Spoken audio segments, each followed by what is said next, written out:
Hello दोस्तों, स्वागत है आपका एक नई वीडियो में। आज फिजिक्स की तीसरी क्लास है, ठीक है। बीच में थोड़ा सा गैप हो गया, उसके लिए हाथ जोड़ के सॉरी, ठीक है सर।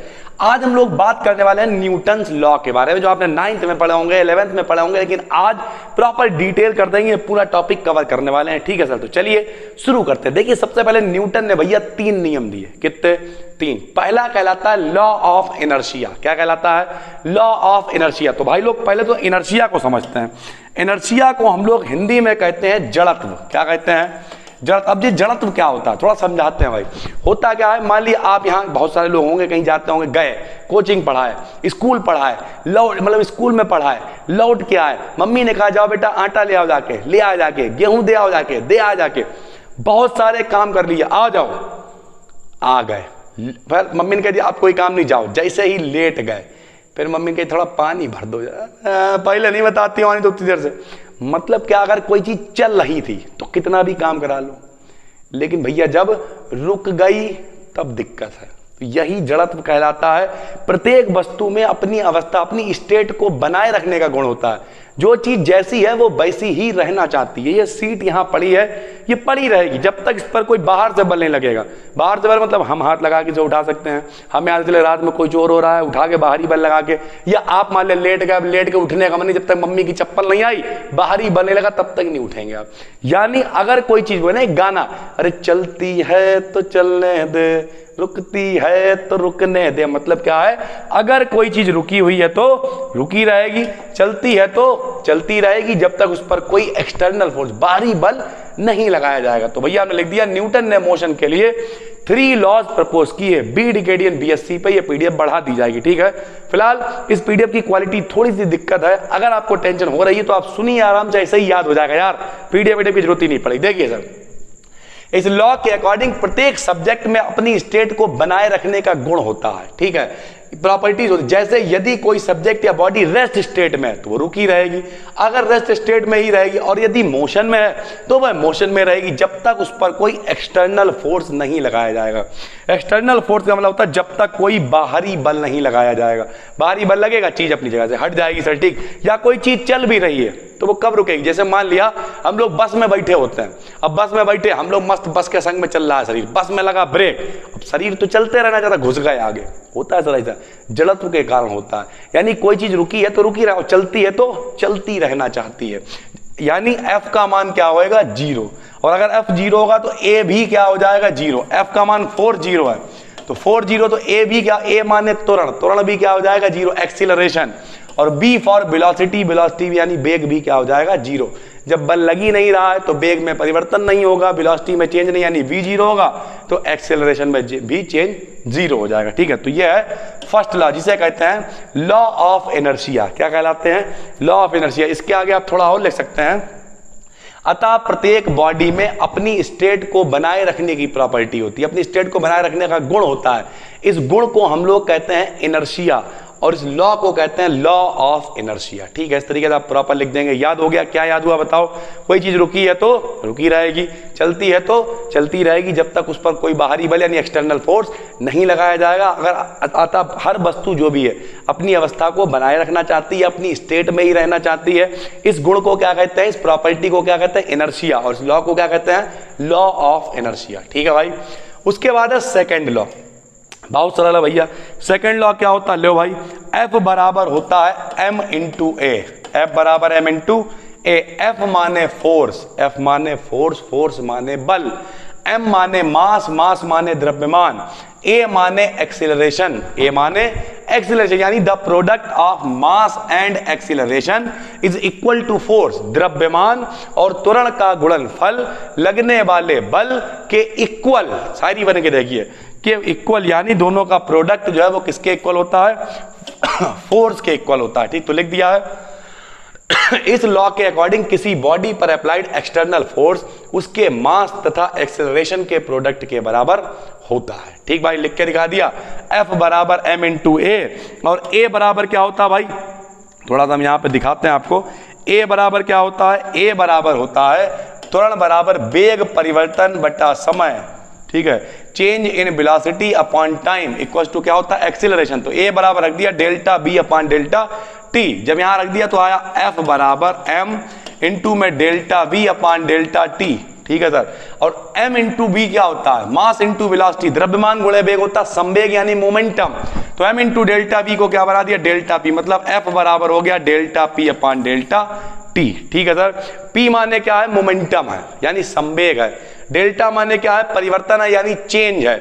T माने क्या है, समय है यानी टाइम है, यानी और जब टाइम बटे में होता है इसे कहते हैं रेट यानी दर कहते हैं। तो rate of change of momentum is equal to force, यानी संवेग परिवर्तन की दर लगने वाले बल के बराबर होती है। Rate of change of linear momentum is equal to applied force या एक्सटर्नल अप्लाइड फोर्स, ठीक है sir. Hence the rate of change of linear momentum is equal to force applied on it, ठीक है सर। फिर आ गया थर्ड लॉ। अब थर्ड लॉ क्या होता है भाई, थर्ड लॉ होता है एक्शन रिएक्शन। कर भला तो हो भला। आप लोगों की मदद करेंगे, लोगों का भला करेंगे, एक्शन है। लोग आपका भला करेंगे, रिएक्शन है। हर एक्शन का एक रिएक्शन होता है जो इक्वल और अपोजिट होता है। अच्छा करेंगे आपको वापसी में अच्छा मिलेगा, लोगों का बुरा करेंगे आपको वापसी में बुरा मिलेगा सर, ठीक है। तो लिख दिया every action has an equal and opposite reaction, ठीक है।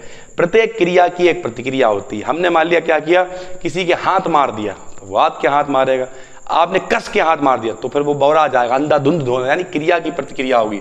If a body applied a force F21, यानी क्या है, अगर किसी बॉडी पे बल जो लग रहा है यानी फोर्स जो है वो क्या है, F21 है। क्या है दोस्त, F21 है, ठीक भाई। On second body then the second body is also applied an opposite force F12। अब F21 का मतलब क्या है, दूसरी वाली बॉडी पे पहले के कारण लगने वाला बल, और ये क्या है, पहली वाली बॉडी पे दूसरी, यानी दोनों एक दूसरे पे फोर्स लगाएंगी। बस F21 का मान बराबर होगा F12 के, लेकिन साथ में आएगा माइनस। दोस्त माइनस क्यों आएगा, क्योंकि डायरेक्शन हमेशा अपोजिट होगी। आपने किसी के झापड़ मारा, डायरेक्शन इधर से उधर, उसे गुस्सा हुई, उसने आपके मारा तो डायरेक्शन उधर से इधर, यानी F12 बराबर आ जाएगा F21 माइनस का। चाहो तो इसे इधर ले आओ, दोनों को जुड़ जाएंगे, माइनस वाला इधर आके प्लस हो गया, यानी F21 प्लस F12 बराबर क्या हो गया, 0। बल जो है वो सदिश यानी वेक्टर क्वांटिटी होती तो ऊपर एरो लगा देते हैं। पढ़ने का तरीका क्या है, F21 vector plus F12 vector equals to 0, ठीक भैया।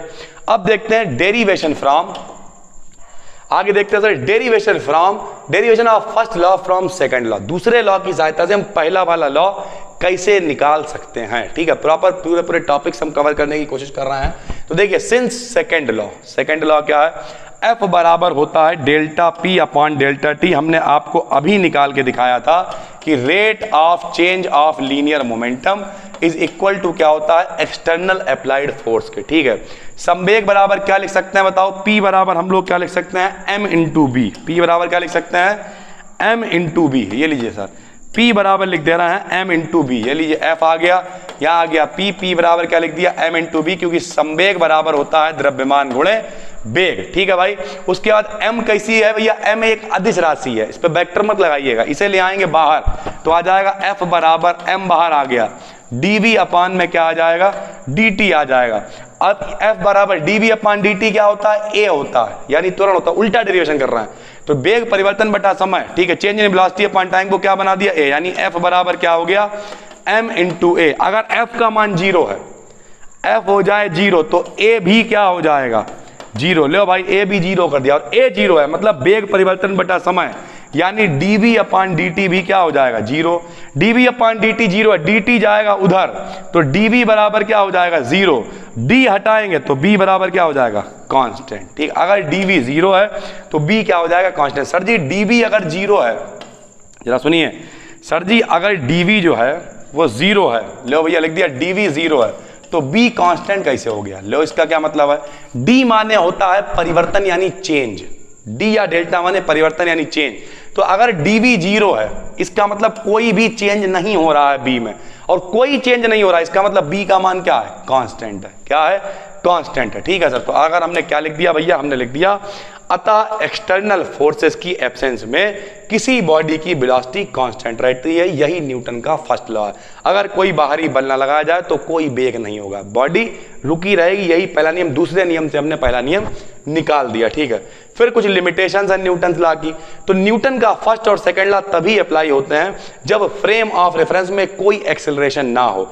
अगर कोई एक्सेलरेशन होता है तो फिर भैया ये अप्लाई नहीं होते हैं, तथा कोई एक्सटर्नल फोर्स भी अप्लाई ना हो रहा हो। त्वरण यानी एक्सेलरेशन 0 है तो F ऑटोमेटिक 0 हो जाएगा, ठीक है।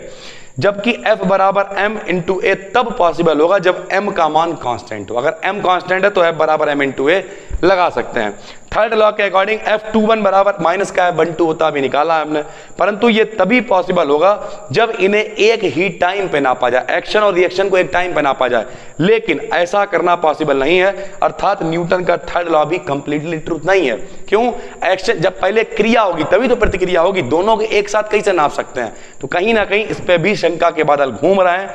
लेकिन खैर, ये हमने पूरा टॉपिक आपका कवर कर दिया, न्यूटन्स लॉ। उम्मीद करते हैं आपको अच्छा लगा होगा। कल ये वाली पीडीएफ आपको टेलीग्राम BDKDN BSc पे बढ़ा दी जाएगी। फिलहाल आप वीडियोस का आनंद लीजिए, कोशिश करते रहेंगे लगातार क्लासेस लाने की। BDKDN पे केमिस्ट्री आ रही है और वो पूरी की पूरी केमिस्ट्री लगभग 5 यूनिट्स अपनी कंप्लीट हो गई हैं और 8 ही यूनिट्स हैं, यानी केमिस्ट्री खत्म होने वाली है। तो टेंशन मत लीजिए, नए हैं तो चैनल को सब्सक्राइब कर लीजिए। और BDKDN पे काफ़ी सारी सेल्फ हेल्प वीडियोस भी आती रहती हैं। सारे चैनल फीचर्ड में लगे हुए हैं। टेलीग्राम पे जाके इनके नोट्स के लिए फिर आप टेलीग्राम चैनल को भी ज्वाइन कर लीजिए, BDKDN सर्च कीजिए और 2 चैनल आएंगे, BDKDN और BDKDN BSc। चलिए फिर मिलते हैं, तब तक के लिए धन्यवाद।